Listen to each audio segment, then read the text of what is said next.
There are gentle parenting approaches and positive parenting approaches and unparenting approaches and permissive parenting approaches and authoritative.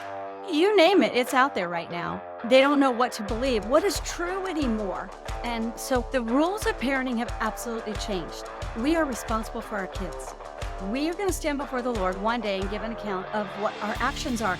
Maybe not on this earth, but it is going to become something that every parent is going to have to be thinking about as we raise our kids.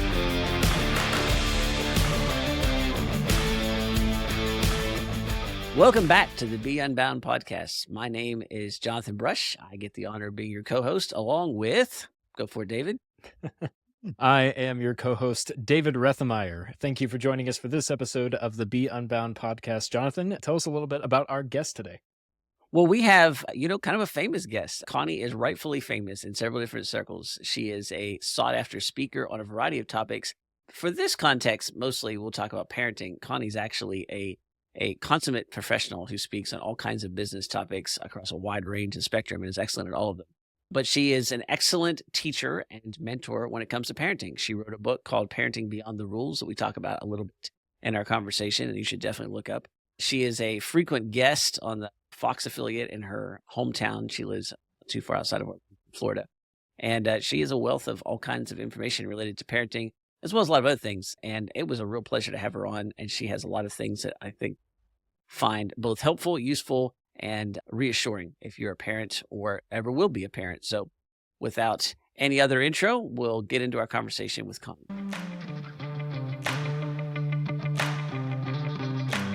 So I was just speaking with David and Connie here a minute ago, and I said, Connie has been a mentor for me for some years. We are often at the same events, and so we're able to see each other there. We don't have a lot of contact outside of those events, but while we're there, we have these conversations that end up being the kind of conversations that I think about and ponder over, and we'll get into this a little bit later in the podcast, but have had some real impact through the years that really shows up in a lot of things that we do at Unbound. And I was just sharing that with Connie here recently when I was privileged to be on her podcast. But Connie is a speaker. She is an author of Parenting Beyond the Rules, which I have right here, and it is one of the two parenting books I recommend. The other one is Roger Smith's book, and it's not that there aren't other good parenting books out there. These are just the two that I think are most useful and most relevant for the kind of parenting that I have seen be effective through my work through Unbound and in my own parenting life. She's a frequent TV and media guest, especially I think on a Fox News affiliate in her home state of Florida. She is the very epitome of what I would consider to be a professional and all the good, positive aspects of that. And if you read her book, she would say that her best identity lies in being a parent. So Connie, it is a privilege and an honor to have you here. And thanks so much for taking the time to be on our podcast. Thank you, Jonathan, for inviting me. We did have a good time on that podcast, didn't we? I know my audience really enjoyed our conversation. Oh, it was a lot of fun. And like I said, Connie, every time we talk, I end up, sometimes they're brief conversations even, and I end up sitting on the plane on the way home going, oh, I should write that down. And I'll just kick us off by saying that years ago, and I don't remember exactly, but I'm pretty sure we were in Washington, and we were in a situation where we were some distance from the place where the convention was being held, the conference was being held. And so the conference organizers set up a shuttle. And so they sent some people to pick us up. And so I was riding with Connie. There were a couple of us in the car to speak. And we were just kind of, kicking some things back and forth. And of course, you get some speakers talking and we're thinking about our topics and what we're going to do and present that day and all those things. And I was talking about sort of de-stressing things for parents a little bit. And Connie was going along with that, but she said, but there's a place to fall off here, which is, I think sometimes we tell people to relax so much and we forget that excellence is really important. And I don't really have a high tolerance for people that kind of, in the name of relaxing, fail to call their students to excellence. And man, I sat there and was thinking, I'm going to have to rewrite 4 or 5 slides before I give these presentations this afternoon. Sorry about that. But I was thinking about it, I was pondering about it, and it was a thought that would never leave. And for those of you who are familiar with Unbound and to our audience here, you know that one of the things we talk about all the time, in fact, we do extraordinary and ordinary segments on this podcast, is we talk about a core value for us as being extraordinary at the ordinary things. And that really was born in that conversation with Connie, where I was like, that's right. We cannot drop this commitment to excellence. How do we have a commitment to excellence that actually lands in the right place? So there was some, ways that we got there and some different things, threads that came in. But Connie was really the origination of that idea. And so that gives you an idea of the kind of thinking that Connie does and the kind of inspiration she can be. But Connie, give us a little bit of your background, and then you emailed us this morning and had a topic that is really relevant in the news right now that we want to kind of turn to. But before we do that, frame up a little bit and tell us about what you do and how you got to where you are. I have to just say, I love that you referenced our conversation. I remember it very well. And we're on the road a lot and people think, oh, it's just so wonderful. And it is being able to pour into others. But you also have this time of kind of downtime where you get to have real conversations that, you're not pouring in. It's just, speaker to speaker. So I love that you reference that. And, I have to say, part of what you reference is what we were teaching our kids. My husband taught my daughters or coached my daughters in basketball. All my kids were in sports. It was one of the things we chose to be involved with. And it was always, God calls us to give our absolute best. So I am a mother of 5. We had 5 and 7 years. They're all grown and out of the house. So we are empty nesters. And that's been quite an interesting adjustment. Not bad, not good. Just, it's like, wow, how do I navigate this territory? 3 of our kids are married. They all live right around us. So we see them very often. As we're doing this, one of my daughters is out in the other room playing with the grandbaby. And his mama is home, which is a half a mile from the house, getting some stuff done. And, it's just, they're all here. 3 are married. We have some grandbabies that we just love to pour into, whether it's serving our daughters and daughter-in-law and their family, or whether it's just literally playing with the grandbabies. So we are blessed. We homeschooled all the kids, and we were committed to what I say when you introduce us about easy and recreation, having fun. I think there is an absolute place for that. We have to play. We have to have all of those pieces, but we also have to be committed to academic rigor. I mean, you don't have to spend all day doing it unless you have a child that's struggling, but you're still bringing them along little by little at their pace, at their ability, because that's really the goal, is to help them become the person that God made them to be. And for us to be able to do that, we have to know our kids. We have to know how they think, how they feel, and how they process the world around them. And that's pretty key. So my kids now, that the grandbaby, they're all older and on their own, some of them have pitched the idea that, hey, I've homeschooled them. Why don't I homeschool the grandbabies? And I kind of giggle. I'm like, no, I did that. I'll take them on field trips. I think that's a fun assignment. You've already put your time in to some extent there. Yeah. I'll just Well, support you. I'll be your cheerleader. Well, and putting the time in, I mean, we joke about that a little bit, but if you're listening, it's worth paying attention to, Connie, because I joke around and tell people that, we have 8 children. That includes 2 foster babies in the house, one that's in the process of adoption. And we've been really blessed. And the older I get, the more I realize that most of what's gone right, I have very little to do with. And so I stand on the shoulders of giants, including people like Connie, who write books that I read and go, oh, yeah, we should do that. But what is really fascinating listening to Connie is that you have somebody who has 5 children. She says she has an empty nest, which means she really is standing on the far side and can look back with that perspective that allows her to say, this worked and this didn't. And if you read Connie's book, she's honest about both. This isn't somebody who comes in and says, I did everything right. There But is somebody no says here, formulas there, Jonathan. that's right. That's right. That says that, hey, this is the things I've learned and can pass on. And so because of that, we do something that I don't like to do very often, which is to talk directly about parenting. And the reason I don't like to do it is that I have opinions, and I'll be happy to share them to you occasionally, but I'm really cautious about offering advice when I'm not an empty nester, right? I mean, I'm not sure exactly how the whole thing's going to play out yet, but Connie is in that position. And there's some recent news stories that really have an interesting implication for parenting. And that is, if you've been following, I think this will air a few weeks after this story broke, but there'll be an ongoing trial for the mother whose son was a school shooter.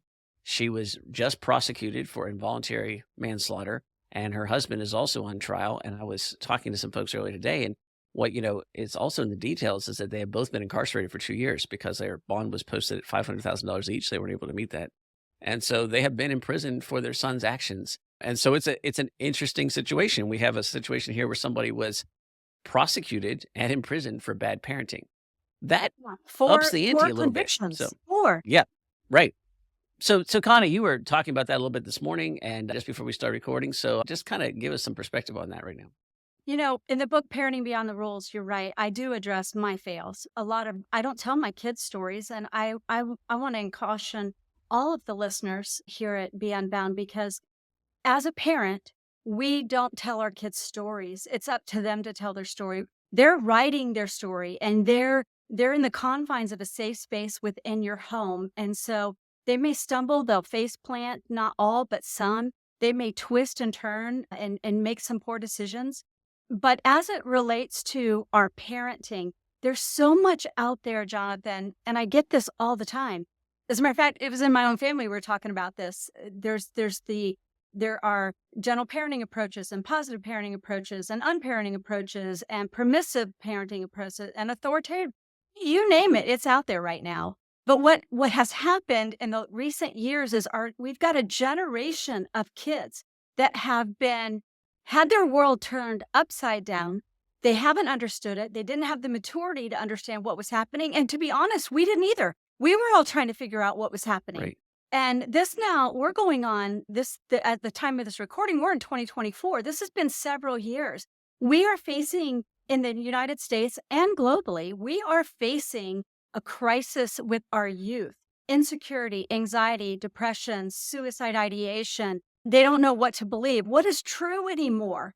And with that has led to all these different approaches. And so when we were talking earlier, Jonathan, and I'm glad we're going to discuss this, the rules of parenting have absolutely changed. When that decision was announced that the mother was held responsible for her son's actions on that school shooting on that day, she was found guilty. Now, what are the ramifications? I am not a legal scholar. I can't tell you all of what it was founded on. I'm sure there's going to be a lot of parts and pieces to it. But what that should do to every single one of us is put us on notice. We are responsible for our kids. And so often we're busy, we're distracted, we're trying to put food on the table. Sometimes our kids, as they get into teen and tween years, they start pushing back, they start resisting. Not all, but some. Not always, but sometimes. And we need to be mindful of that it is our job. We're responsible. We are going to stand before the Lord one day and give an account of what our actions are. Maybe not on this earth. Maybe we won't, our children won't do something like that. But now that this has happened, it is going to become something that every parent is going to have to be thinking about as we raise our kids. Does that make sense? Yeah, absolutely. I think that ties into, kind of the title of your book, which is Parenting Beyond the Rules, Connie. And there's something interesting there. It's not parenting with no rules. It's not parenting by the rules. It's parenting beyond the rules. And if I may, we had listeners will know that we just recently returned from base camp, which was our big winter live event for our students. And as the case for every student event, you have a spectrum of students. We have the ones who wouldn't miss a session if you couldn't drag them away with wild horses. You have the ones who attend sessions because they think they're there to attend sessions. And then you always have some, they're like, I might be able to sleep into this session. And so there's an interesting reaction to that. And as we're growing, we have to kind of constantly reevaluate that. So as a staff, we just recently talked about this. And I said, well, here's what happens. And I see this happening in parenting so often, Connie, is that, you have a problem. And so the first thing is say, we're just going to ignore it. I mean, that's the passive parenting. It's like, I'm going to be friends with these kids. I want to be nice to them. Let's not make a big deal about this. And so in that sense, you might maintain some sort of relationship, but you've robbed them of in our case, a really important educational opportunity through the sessions that we crafted. The second one is the second easiest, which is we're going to create a new policy. You will now attend these sessions. We'll take attendance at all these sessions. And if you don't attend the session, something bad happens. You don't earn your certificate. You don't get credit, whatever. And look, that's effective to a point. I mean, that'll immediately get people attending sessions. It'll also create a new culture, which is students against staff or children against parents. I said, or there's a third way. And the third way is a lot harder. And the third way is before we even enroll these students, we think about how every single message we send to them creates the expectation that attending sessions is a really good thing, is part of their commitment to the community, and is ultimately beneficial to them. So that skipping sessions becomes, for the most part, unthinkable. Now, that third one is absolutely the most effective, but it's also the most difficult because it's not so much that you have to be a genius or you have to craft some sort of perfect policy. It's just that you have to commit to a much longer process. And so, Connie, think about that in terms of, this situation here. When you say that parenting's changed, I think the reason I set that up is that I think people will say, I'm either going to throw up my hands. I hope I don't go to jail. There's nothing I can do. This is kind of the culture just takes the kids, and I'm just going to pray real hard that they don't take them to a bad place. Or I'm going to like, that's it. Kids on lockdown. I'm searching this kid's bag before they go outside. I'm going to absolutely 27,000 new rules are coming down the pike because I'm not going to jail. And yet I think it's that third way that's the one that's appropriate. But what does that look like in this kind of new parenting situation from your perspective? Jonathan, the first thing when you were talking about point one was the idea that kids will be kids. It's almost as if kids can't be kids. Everything is video, everything is captured, everything is shared. We have a generation now that no longer, my son just did a video, he's a videographer, and he did a recruitment video. And Jonathan, it was for recruitment for firefighters and police officers.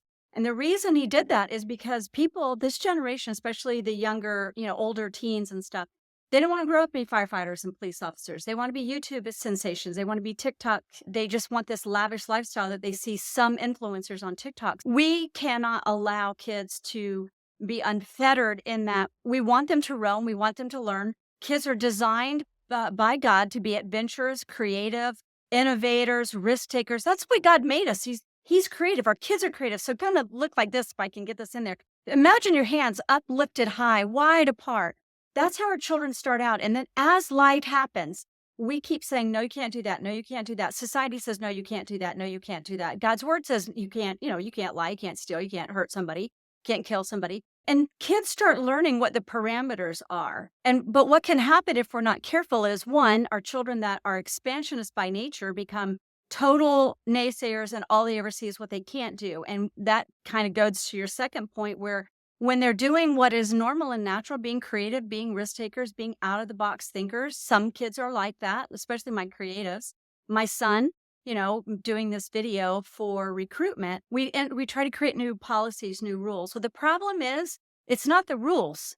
The rules are great. We have them. If you drive and you speed, you might get a ticket. If a police officer happens to be around, if you steal, you could go to jail. If you hurt somebody, you could get in a lot of trouble. There's consequences for our actions. And so instead of the new policies, goes to your third point, Jonathan, and that is, what do we expect? The caveat between that and with what we expect when you're going to base camp, like you just talked about, like telling kids, this is what we expect. This is the behavior we expect. Children will do more of what you inspect than what you expect. You lay the rules out. This is what we do. We don't lie. We don't steal. We don't cheat. We don't hurt each other. We give our best. We're excellent in all. We're just giving our best. It may not be as good as our brother or sister who has some natural ability and talent in one area that maybe another child doesn't have. But what we do lay out when we share these expectations is something for them to aim for. If a child doesn't know what the goal is, they're not going to know where they're running. And so we want our kids to get in their lane, run their race. That comes at a price. And that price, Jonathan, is our time. It's hard right now. Things are expensive. Life is expensive. Pressures are all around us. And when we think about now, we're going to have to monitor our children even more when we already have our phones and their phones on lockdown. They already know all how to bypass all these parental, codes in 2 seconds. They can change the password. We got to go for something bigger than that. And that's the heart. And that's what I talk about in Parenting Beyond the Rules. So we have to become very good students of our children. As you know, as a father of 8, all 8 of your kids are different. And so we have to use what God has given us, and that is wisdom and intuition. We have to ask the Lord to give us discernment, to help us see what we don't see, because we don't always know what's going on in the stirrings of our heart. Sometimes our children are very active, meaning they act out how they feel, what's going on in their heart. They'll slam the door, they'll yell, they'll get mad, they'll say, I hate math, or I don't want to do this. Some of them are more subtle and they're more passive. And those are the ones that I'm the most concerned about, because they're the ones that we think maybe everything is fine, but there could be a lot of anger or rage or frustration. Maybe they're being bullied. Maybe they don't feel heard or understood. So the 2 points that I would love to talk about, especially in light of what is going on with parenting now, and that is being a listener. We have to listen to not just the words that they're saying or what they draw on their sketch pads, or if they come home, if they're acting out against us, yelling at us, not helping around the house. But we have to look at the body language. Our children are telling us something. Why do these kids want to be influencers on social media? Because kids, by nature, we all want to be seen and heard. And so mom and dad, grandma, grandpa, we want to make sure that our kids know that first we see them and we hear them. that we're never going to be too busy, too distracted, too trying to just make a living or trying to get things done, that we don't have time to sit and listen to the struggles, their joys, their sorrows, the simple little things of, my best friend just was mean to me and now I'm brokenhearted. We don't just want to say, well, just, that's life. I'm sorry, it's not fair. No, that doesn't work. That doesn't work with getting our kids to gravitate towards us so that they know we are there for them. Yeah, I think that last point you made there, Connie, is really essential. That we've had this conversation a lot around our offices, and I think we're going to try to bring it into some of our student body and maybe some of our bigger audiences here soon. But we've been asking this question: what is it that we do that we are certain will be true in 100 years?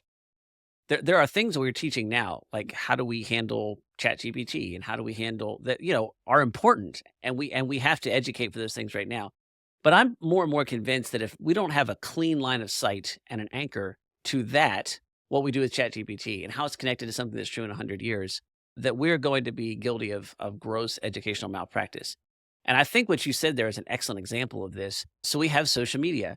Well, how does social media seem to change weekly. So people say, well, how does that anchor? Well, it anchors to something really important. What is true in 100 years is that people want to be seen and heard. And if you understand that point, now all of a sudden that foundational 100-year kind of truth allows you to practically think about social media in a way that's constructive instead of rules-based. Like, we're not going to use social media. We're going to use this social media, but not this social media. We're going to use social media for this time of day or whatever. Some of those things might be helpful. I'm not saying you shouldn't do those. But the important thing here is, okay, if my child is seen and heard, then the chances that they then decide to do something really stupid that will get them a lot of attention on social media diminishes substantially, if not exponentially, because we have met that kind of base reality that is going to be true no matter what. And I think that those things are comforting to me because it doesn't take, you don't have to be a parenting expert. You don't have to have a PhD. You don't have to be a psychologist to know, intuitively, you're human. You have some idea of how these things go. So that ends up being a question that we ask a lot is like, what is going to be true in 100 years? Connie, you also said something about speed limits. And I was thinking about that. And I think that's an interesting example. There's a point, you live in Florida, Connie, and I travel in Florida a fair amount. And Florida speed limits on the interstates are a bit of a suggestion. And people chuckle about that, right? I know. I'm laughing now. You're right. Yeah. I mean, they chuckle about that. But there's an interesting point there that, okay, there's a speed limit and you can technically get picked up if you're 1 mile over the speed limit. There's some element here that you're a bad citizen if everybody is zooming by at 77 and you're truling along at 68. You become a hazard in that sense. On the other hand, if you're going 110, you're a hazard to people as well. And so there's a need for intuition where, you might be going 76, you don't have a leg to stand on if you get pulled over, and yet that is an understanding of going beyond the rules because you're attaching it to a greater good, right? It's safer for you to be a little outside the technical rules, understanding the risk that you're taking, but also understanding that, egregiously going 80 miles an hour, weaving in and out of traffic is endangering all those people around you. I was wondering, Connie, as you think about that, like to translate to a parenting thing, what are some of the ways that you found doing that with your children or that you teach people to do now, which is, there's a little bit of an art and science there between how do you know when it's important to set a standard and when it's important to bend that standard, when, holiness is required and grace is required. So that's a great question. The first point I would say is you got to know your child. And what do I mean? That's just, everybody says, know your child. What does that mean? Are you paying enough attention when they're playing with their toys, when they're eating their food, when they're playing with a sibling or some friends? Maybe they're doing a sport. Do you notice the things about them, the things that make them tick and the things that make them ticked? And there's a big difference. A child who has, they don't like losing. They're very competitive. Is being competitive a bad thing? No. Is not knowing how to control that competitive nature of I just got beat by somebody better than me, or I just didn't have a good game. And then we become so down on ourselves, or we blame other people, or we blame the refs. No, we have to know our children. And so let me give some illustrations. So one was the competitive spirit. Another would be a child who is very organized, or they everything has to be just so. And I'm not talking about OCD. I'm not talking about ADHD. I'm just talking about a child who by nature is, I would call them left brain. They're logical, sequential. They They want to do things in a pattern that makes them happy, that makes them comfortable. What do we have to do there, Jonathan? We have to teach that child, this is your preferred method of living life. However, life is going to happen, and you're going to have to be able to navigate it in a way that honors God, in a way that honors your family, in a way that honors other people. So that means you may have to defer. You may not get everything just the way you want them so that you can then move to the next step. Another example would be a creative. Like I have an engineer in the family, and I saw that in him early on. He had to line up his Cheerios. His little Matchbox cars had to be all in a row. When it was time to do the Legos, I saw that. I didn't know when he was 4 and 5 years old, oh, you're going to be an engineer. I just watched him and I made notes. I have journals. I have stacks of journals. I would just write things down that I saw about my child. He always noticed when somebody had an extra helping of mashed potatoes, he would call him out. Hey, you got more potatoes than anybody else. Just wrote that down. He's very observant, very aware, has to do things in order. Well, sure enough, he had other interests in life, but he did become an engineer. And guess what? He has to be precise. He has to be aware. He has to be articulate. Otherwise, the things that he designs can cause great harm and even death if he doesn't do a good job, right? I have creatives in my family. The son I was mentioning who did the video about recruitment for firefighters and engineers, he won an Emmy for it. He's a 5-time Emmy nominee, 3-time Emmy winner. He does human interest piece documentaries. He does the type of public service that I just mentioned. I noticed in him in middle school this need to tell stories, this ability to have compassion and empathy for others, this desire to read profusely. And then I just gave him a camera in middle school. It wasn't fancy. It was just, here, go make movies. And I have another daughter who's very creative. She's a photographer, published. She's on the cover of magazines, travels the world, a highly talented artist, photographer, and art. You know, she put her creative flair to it, had the costumes and created the pieces and parts of the props that were going to be used in whatever story he was going to tell. My point is, I could list for you, I just listed 3 of the kids. I could list all of my children, their spouses, and I'm already seeing these characteristics in my grandbaby. Things about one that's more introverted, one that needs space. They just don't get in my face because, I need you to back off. There's like this space that I have to have. This is what I'm talking about, Jonathan. We have to know our children. We have to know how they think, how they feel, and how they process the world around them. And our goal is to help facilitate that balance between feeding them the strength, growing and developing that, and then helping them manage the weaknesses. There'll always be weaknesses in their life. They'll always want a well-ordered day. They'll always want a need for space. They're always going to want to be creative or whatever their thing is. But we have to help them learn that in life, God puts situations before us that we either aren't in control of and we can't predict. But He's going to help us navigate them if we look to Him and rely on Him. And as mom and dad, it's up to us to help them see what they don't see. They don't know, I just need space, just leave me alone. They don't have the maturity level in middle school to really say that, at least not in a way that we're going to go, oh, I totally understand. They'll be like, just leave me alone. That typically isn't going to land very well in a parent. They're going to be like, I'm your parent. Well, we can't do that. I hope all of this, for all of you listeners, is making sense and that I'm explaining it well. There is that fine line that you said, Jonathan, of having grace. I know that they just need some time alone. Build that into their day. If you have a child that is like that, let them know a few minutes before, hey, listen, I know you're in the middle of that book, or I know you're trying to finish up that game, or I know you're whatever it is, but in 10 minutes, I need you to come to the kitchen to help me get dinner ready, or we need to leave to take so-and-so to soccer practice, or whatever it is. And you look at them and you smile and you nod your head and you say, okay. And they just automatically like, you just respected me. You showed me that I have worth and value, that I'm just not somebody you're going to come in and boss around. Could we boss them around? Yeah, but aren't we going for the long goal? And that is keeping the heart of our kids, where our children want to hear our voice. They want to ask us for instructions. I want my kids coming back all the time. I want them calling us saying, what do I do with such and such? Can you come over and help me replace this? Is this a good buy on a car? Not that they can't. This is nothing at all to do about control. It's everything to do about relationship. I just had a reaction to a reel I posted recently.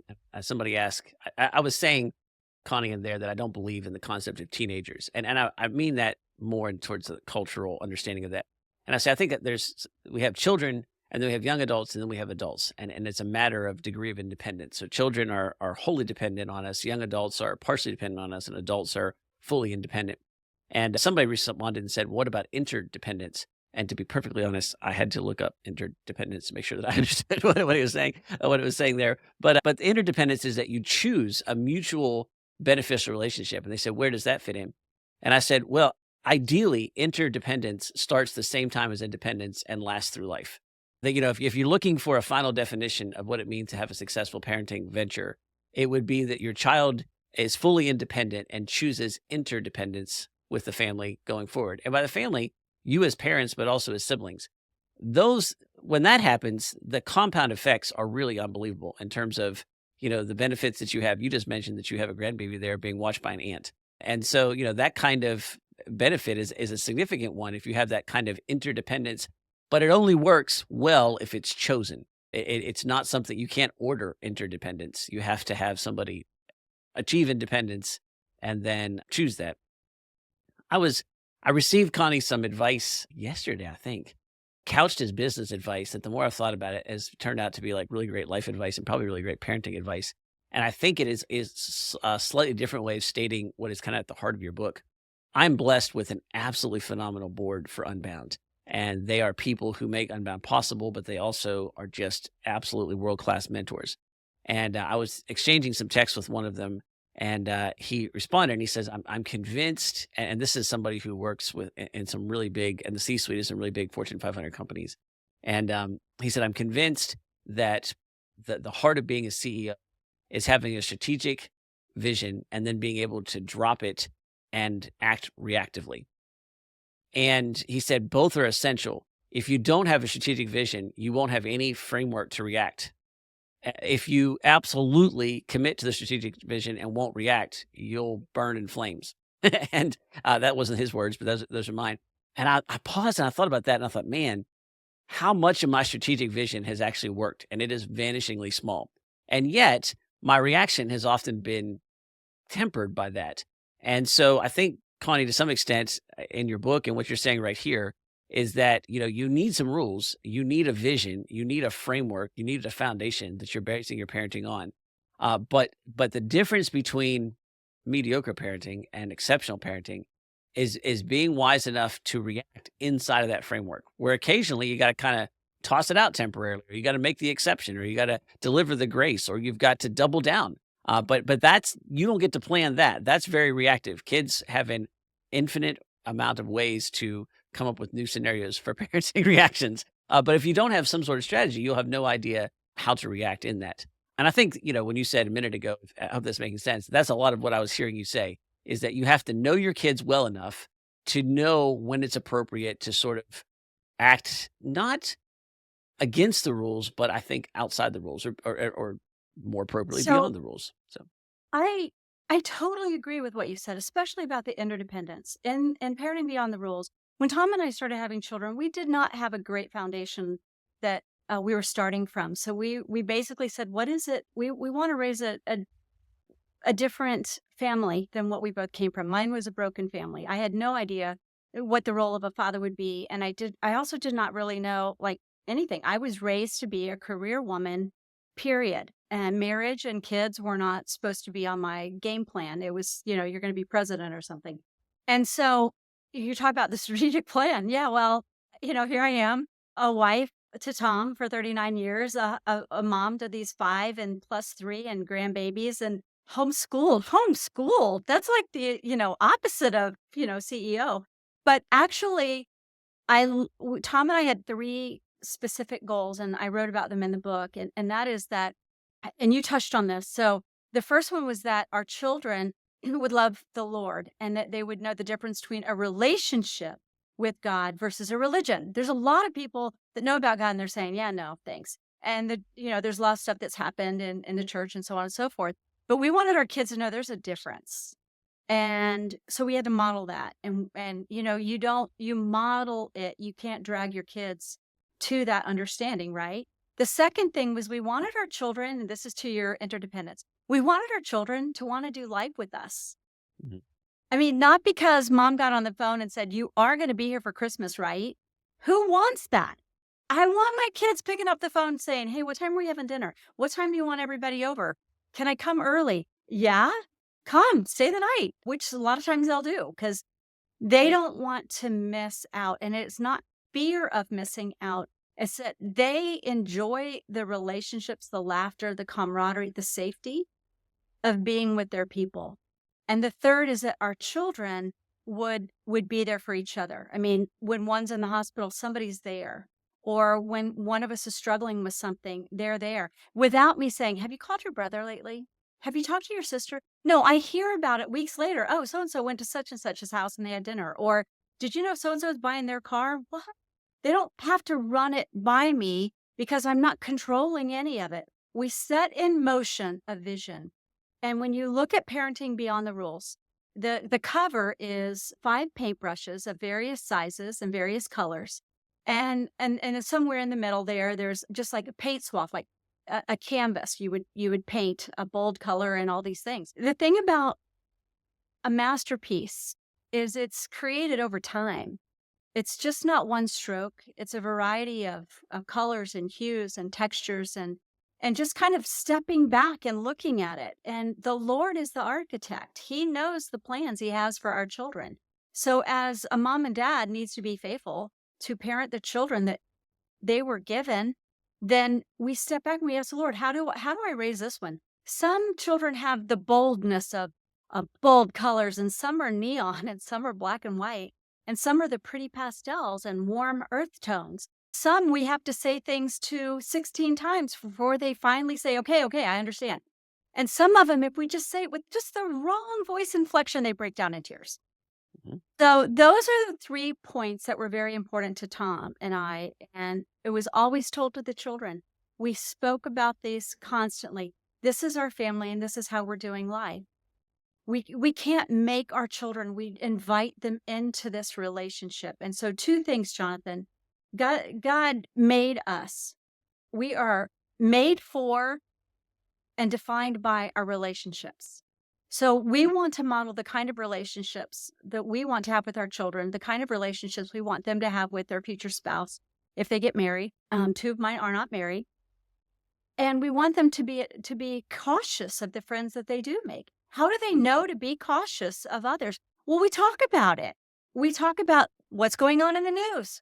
We talk, not all the stuff, and we don't sit alone and let them watch it all the time, but we talk about things that can happen and why we need to be mindful of these things and why we have to be careful. And the last point, Jonathan, is in the book I talk about as our teen grows, we adjust. And I've kind of I've modified it a little bit. There's freedom in the pivot. In parenting, we have to pivot. In business, you were talking about strategic planning. You have to pivot. I mean, who knew the economy was going to tank or inflation was going to soar? We can't always predict those things. Who knows if your child's going to really struggle with some hard issues, some anxiety or being bullied. We can't prepare for that totally, but we can if we have the mindset. There's freedom in the pivot. We have the rules, but I just want all your listeners, all you parents and grandparents and coaches and teachers and mentors, it's okay to pivot. It's okay to pivot. Find another route to getting to the destination you're trying to get to.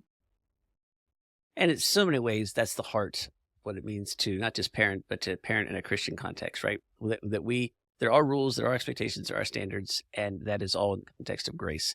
And so maybe if we can leave you with an encouraging word as we wrap up here, it's just that pay attention to everything that Connie said, but also trust in God, be able to admit that you are going to get some things wrong and give yourself permission to adjust. And that if in doubt, lean into relationships. And if you have the relationship solid, and if you get that part right, you'll be able to react correctly to whatever comes up. It doesn't require some sort of special training beyond being human, but it just requires an emphasis and a commitment to leading into this. And I would just say from my own standpoint that my daughter and I were just talking about this the other night.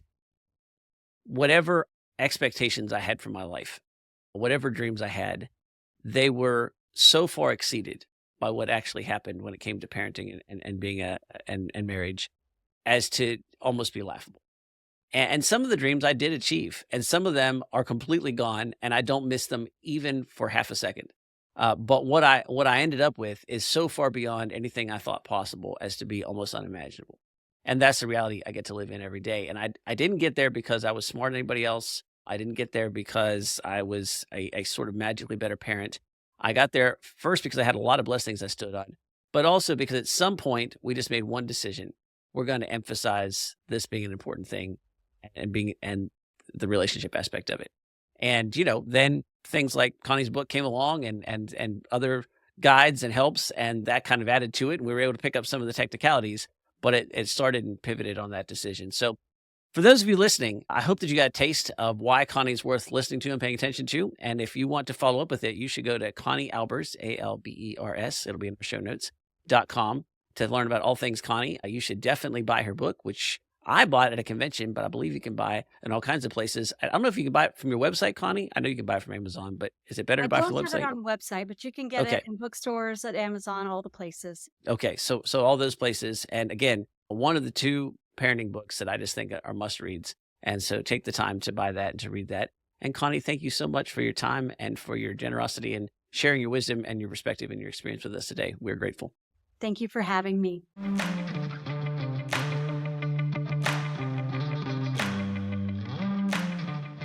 All right, David. Well, that was fun. I was taking notes, and there were things that I learned there. And I started that conversation with Connie about talking about a conversation we had many years ago, which grew into a bunch of foundational ideas for Unbound. And I wasn't so sure that I didn't hear a couple more that I might be noodling on over the next couple of weeks and months as we go forward here. Yeah. No, that was really interesting. This is the case for a lot of the conversations that we have about parenting on the podcast. I ended up feeling like I just needed to listen more than I had anything really to contribute throughout the podcast. And Connie just had a lot of really great points that she brought together. And I think especially she hit on something crucial there at the end when she talked about the fact that really in parenting and I think in life, God is in control. And the more that we are able to accept the reality of that fact and trust that God is ultimately in control, but he gives us responsibility and the opportunity to glorify him with the things that he puts in our lives, then if we're able to live in light of that, then man, life is so much sweeter. And so I just loved hearing her talk about that in the context of parenting. And really, it's just a good reminder for the rest of life too. Well, and it flows down from there, David. God is in control, and then following God and putting that as primary creates an atmosphere where you can get to this point of interdependence. We talked about that a little bit on the podcast. Tip of the hat to Rachel Kimsey, who was bringing this to our attention here recently. And so interdependence, meaning that you choose to have a mutually beneficial relationship with somebody. And, that's one of those things that it doesn't sound like much. They sound like just words. And yet put into place and put into action, there are blessings that are just really hard to describe. I was just thinking as Connie was talking, we didn't talk about this in the conversation, but years ago, I stopped to help someone else in the room. And I asked if they had anybody to call, and she showed me her phone, and it was empty. She had nobody in the contacts. And basically, the deal was she didn't have anybody to call. And it had a profound impact on me because I don't know what that's like. I've never been in a place in life where I didn't have loads of people to call. And I have relationships with close family members. My brother is such that, if I got locked up, one of the calls would have to be to Joel to tell him not to come break me out. That would, and he would risk anything. He would risk his own freedom. He would risk his own life to do that, especially if he thought it was unjust. And that's not like, I'm not making that as a brag or sort of as an exaggeration. That's really true. And while I don't expect to be in a position where that's going to have to ever be called in, it is an absolutely unbelievable blessing to live in the reality of that, right? I mean, I just can't imagine being in a spot where I didn't know I'd call my brother and he would move heaven and earth and drop everything and sacrifice anything to get me out of a mess. And I would do the same for him. And that kind of interdependence is a colossal blessing. And it's not for elites. It's not for rich people or famous people or powerful people. It's for people who are just willing to prioritize relationships, starting with the one who made you and then flowing from that. And, it changes everything about life. And maybe if we could whittle everything down to one point, what David just said about relationship with God and then flowing out from that, the cascading blessings are worth paying attention to and listening to. Well, David, as we finish up here, if you've been listening to us, you know the drill. We talked about a couple of things related to Unbound. So if you're interested in those things, particularly if you're interested in the kind of mentoring and coaching that can be a work in partnership with your parenting, make sure that you go to beunbound.us and check out our high school mentoring and coaching programs, especially for homeschool students. We have programs that include coaching through curriculum with our Declare program, where we partner with My Father's World, and also with Any Curriculum, which is Equip and Explore programs that you can learn about for high school students on our website. And then, of course, if you're ready to kind of fully get immersed into the complete Unbound community, check out our Ascend program. David, in just the last couple of days, we've had some really fascinating conversations. I'm super excited about the places the Ascend program is going, what's happening there, and what's about to happen. We've just added a brand new 4th event to the program. There's some other really significant increases and upgrades to the program coming. And so it's a great time to be part of Ascend. And so if you're interested in that, go to beunbound.us. Thank you for listening. And until we meet next time, be unbound.